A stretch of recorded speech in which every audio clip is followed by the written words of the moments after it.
आपका जो लग्न है वो कितना पावरफुल है।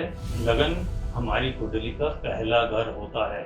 जब भी हम बात करते हैं ट्रांसफॉर्मेशन की, तो ट्रांसफॉर्मेशन चाहे नेट रिजल्ट अच्छा दे रहा हो, लेकिन वो जो ट्रांसफॉर्मेशन का जो तरीका होता है, जो प्रोसेस होता है, वो पेनफुल होता है। इस बात को मान लीजिएगा। शुक्र लगन का लॉर्ड यहाँ बैठ जाए। अब आप कहेंगे साहब शुक्र तो 6 नंबर राशि में नीच का होता है। अगर लगन लॉर्ड यहाँ पर है, आपको जिंदगी में डिस्प्यूट कंपटीशन से सामना करना ही पड़ेगा। हेल्थ रिलेटेड चैलेंजेस आते ही रहेंगे।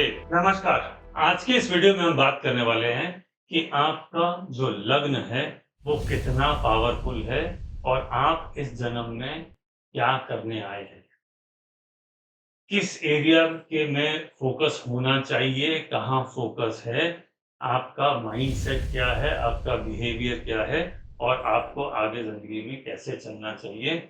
इसके लिए ये वाला टॉपिक बहुत इंपॉर्टेंट टॉपिक है, क्योंकि इस टॉपिक में बात करने वाला हूँ लग्न की। लगन हमारी कुंडली का पहला घर होता है। इस जन्म में जो जो हमारे साथ अच्छा बुरा होने वाला है, उसका लग्न से रिलेटेड सीधा रोल है।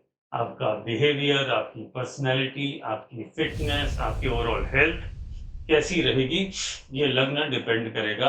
अगर लग्न अच्छा है तो ये अच्छा जाएगा, अगर लग्न में दिक्कत है तो ये लाइफ में प्रॉब्लम चैलेंजेस जाता है।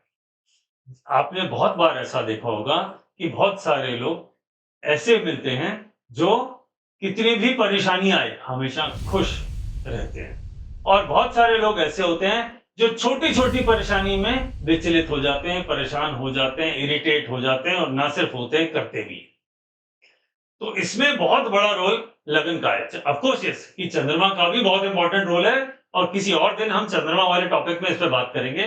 लेकिन आज का जो टॉपिक है, क्योंकि इसमें हेल्थ शामिल है, इसमें बिहेवियर शामिल है, इसमें पर्सनैलिटी शामिल है, तो मैं स्टार्ट करूंगा लग्न से। देखिए, आइए बोर्ड पे समझते हैं इस बात को। ये आपका एक बर्थ चार्ट है, ठीक है। हम बात करेंगे इस बर्थ चार्ट पे, और जो पहला घर है इसे बोलते हैं लग्न, यानी इसे, ये कुंडली का पहला घर है, इसे बोला जाता है लग्न। यही सबसे इंपॉर्टेंट प्लेनेट है आपके चार्ट में। इसमें जो बैठा प्लेनेट है वो बहुत इंपॉर्टेंट है, और इसमें जो राशि है उसका जो मालिक है वो बहुत इंपॉर्टेंट। मान लीजिए आपका जो लग्न है, अब यहाँ पे अलग अलग राशि हो सकती है, 12 राशि हो सकती हैं, आपकी कुंडली में कोई और राशि हो सकती है, जरूरी नहीं सबका 1 से ही शुरू हो। मान लीजिए किसी का 2 है, ये इसका लग्न है, तो ठीक है। ये क्या हुआ, 3 4 5 6 7 8 9 10 11 12 1, ठीक है। अब इसका जो मालिक है शुक्र, वो कुंडली में कहाँ बैठा है उस पे बहुत इंपॉर्टेंट है, उसको जरूर समझना होगा। अगर मान लीजिए लगन लॉर्ड यहीं पर बैठा हो, शुक्र अपनी ही राशि में बैठा है, जबरदस्त, बहुत बढ़िया, ठीक है। अगर ये यहां की जगह कहीं और बैठा हो, मान लीजिए ये यहां पे बैठा है, तो हालांकि ये 8 नंबर राशि में शुक्र बहुत अच्छा नहीं होता, लेकिन क्योंकि 7वें घर में बैठा है तो ये, और लगन को सीधा देख रहा है, ये यहां से सीधा इसको दिखेगा। 7वें घर में बैठा प्लेनेट लगन को जरूर देखता है, चाहे वो कोई हो, ठीक है, क्योंकि हर प्लेनेट की 7वीं दृष्टि होती है। जब ये ऐसे ऊपर देखेगा तो ये लग्न को पावर देगा, प्रोटेक्शन देगा। जब भी लग्न लॉर्ड खुद को, लगन को देखे तो अपने घर को प्रोटेक्शन देता है। ये खाली लगन के लोग नहीं, सबके लिए। मान लीजिए 3 नंबर राशि है, बुध यहाँ बैठा है, तो बुध इस 3 नंबर राशि को देख रहा है, इसका खुद का घर है, तो बुध इसको, इस घर को, इस राशि को प्रोटेक्शन देगा। यानी मैं, आप, वो अपनी दृष्टि में रखेगा, उसको प्रोटेक्शन देगा, उसको खराब नहीं होने देगा। नेगेटिव रिजल्ट होंगे तो कम होंगे, पॉजिटिव होंगे तो ज्यादा होंगे, क्योंकि कोई भी अपने घर को खराब नहीं होने देना चाहता, ठीक है। अगर उसे देख रहा वहां बैठा है तो डेफिनेटली अपने घर को तो कोई खराब नहीं करता। कोई स्पेशल केसेस को छोड़ दीजिए, जैसे मार्स स्कॉर्पियो में होगा तो थोड़ा तंग करता है लेकिन बहुत तंग नहीं करता, बाकी जगह ज्यादा तंग, ठीक है। तो यहाँ समझना पड़ेगा, ठीक है। अगर ये शुक्र लगन का लॉर्ड यहाँ बैठ जाए। अब आप कहेंगे साहब शुक्र तो 6 नंबर राशि में नीच का होता है, ये तो खराब है।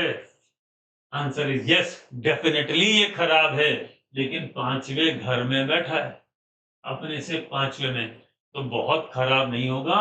अगर ये कहीं और बैठा होता तो हो सकता है ज्यादा खराब होता। 6 नंबर राशि का शुक्र किसी और घर में होता तो ज्यादा खराब होता, 5वें घर में बहुत ज्यादा खराब नहीं होगा, लेकिन इसके ब्रेकअप्स बार बार होंगे, क्योंकि शुक्र रिलेशनशिप का है। 5वां घर संतान का है, चाइल्ड रिलेटेड इश्यूज जरूर आएंगे, एजुकेशन में प्रॉब्लम जरूर आएगी। शुक्र की दशा अंतरदशा में इसको परेशानियां जरूर आएंगी, हालांकि परेशानियां छोटी होंगी, बहुत बड़ी नहीं होंगी, लेकिन आएंगी जरूर, क्योंकि शुक्र नीच का हो गया। यही अगर शुक्र यहां पर होता तो एग्जॉल्टेड हो जाता। लगन लॉर्ड 11वें घर में बहुत बढ़िया धन योग होता है, और ऐसे में ये उच्च का हो जाए, मल्टीप्लायर इफेक्ट डाल देगा। ये एकदम, जैसे मान लीजिए अभी यहाँ पे मैं इसको हटा देता हूँ ताकि आप लोगों को इजीली समझ में आ जाए मैं क्या कहना चाहता हूँ, कंफ्यूजन ना हो। अगर लगन लॉर्ड 11वें घर में चला गया और वो उच्च का हो गया, यानी 2 नंबर राशि का लगन है और वो 11वें घर में हो गया, तो ये वेल्थ की गारंटी है, पैसा जरूर आएगा, फुलफिलमेंट ऑफ डिजायर होगी, जरूर होगी। ये अपनी दशा अंतरदशा में बहुत बढ़िया रिजल्ट देगा। बाकी ये planet as a individual planet आपके लिए अच्छा है या खराब है, तो उसके लिए मेरा एक वीडियो आप जरूर रेफर करिएगा, जिसमें मैंने बात करी है कि कौन सा प्लैनेट अच्छा और कौन सा खराब होता है दशाओं के सीक्वेंस के हिसाब से, उसको जरूर चेक कर लीजिएगा। वहां से आपको और कुछ इनसाइट्स मिल जाएंगे इसकी, लेकिन ये बहुत इंपॉर्टेंट टॉपिक है, इसको देख लीजिए, ये जरूर बढ़िया रिजल्ट दे। अगर यही यहां पे चला जाए, ठीक है, 9th हाउस में, तो जैसे मैंने कहा लगन लॉर्ड 5th में या लगन लॉर्ड 9th में अच्छा होता है, 11th में बहुत अच्छा होता है, सेकंड में भी ठीक होता है, it is also good, this is also good, ठीक है, दिस इज बेस्ट, ठीक है, this is okay, this is okay, ठीक है। यहां तो नीच का है, यहां तो नीच का है, इसलिए ओके लिखा है। यहां अपने फ्रेंड की राशि में है, तो ये this is even more better, यहां से तो ज्यादा अच्छा, इससे ज्यादा अच्छा हो गया, ये बात आपको समझ आ रहा है। तो लगन लॉर्ड जहां बैठा है, अब देखिए कि ये खराब कहां का है, और ये रहा 6th हाउस। अगर लगन लॉर्ड यहां पर है, आपको जिंदगी में डिस्प्यूट कंपटीशन से सामना करना ही पड़ेगा, हेल्थ रिलेटेड चैलेंजेस आते ही रहेंगे, इस बात को समझ लीजिएगा, ये बहुत इंपॉर्टेंट पॉइंट है। दूसरा, अगर ये लगन लॉर्ड यहां पर आ गया, यानी 9th हाउस में, ये सॉरी 9th राशि है चाहे, लेकिन हाउस 8th है, 8वां घर जो है वो ट्रांसफॉर्मेशन का है, बार बार चेंजेस का है, थॉट प्रोसेस में चेंज का है। 8वां घर सर्जरीज का भी होता है। इनको जिंदगी में हेल्थ रिलेटेड बड़े बड़े चैलेंजेस जरूर आते हैं, ये अपने आप में पूरा सर्जरी का योग है, ये डिस्प्यूट का, कंपटीशन का, लोन्स का योग है, ये सर्जरीज का योग है, परेशानियों का योग है, ट्रांसफॉर्मेशन का योग है। तो जिंदगी में बार बार बड़े परिवर्तन आएंगे। जब भी हम बात करते हैं ट्रांसफॉर्मेशन की, तो ट्रांसफॉर्मेशन चाहे नेट रिजल्ट अच्छा दे रहा हो, लेकिन वो जो ट्रांसफॉर्मेशन का जो तरीका होता है, जो प्रोसेस होता है, वो पेनफुल होता है, आप इस बात को मान लीजिएगा। क्योंकि हम में से कोई अपने आप को बदलना नहीं चाहता, हम चाहते हैं कि चीजें हमारे लिए बदल जाए, लेकिन ट्रांसफॉर्मेशन में आपको सिचुएशन के हिसाब से चेंज होना पड़ता है, इसलिए ट्रांसफॉर्मेशन इज ऑलवेज पेनफुल, इस बात को ध्यान रखिएगा।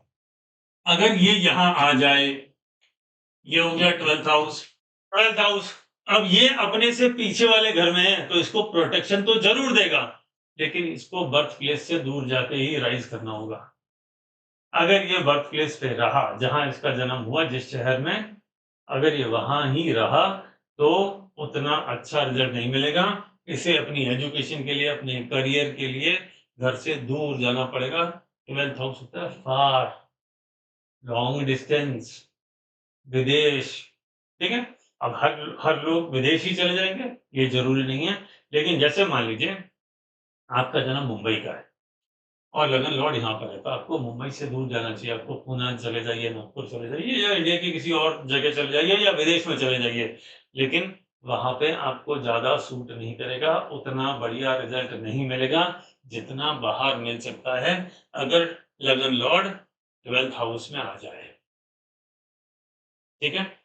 अगर आप बाहर चले जाएंगे, अपने वर्क प्लेस से दूर चले जाएंगे, तो जिंदगी में पॉजिटिविटी ज्यादा रहेगी, नेगेटिविटी कम रहेगी। एक छोटा सा वीडियो मैंने आपके लिए दिया है।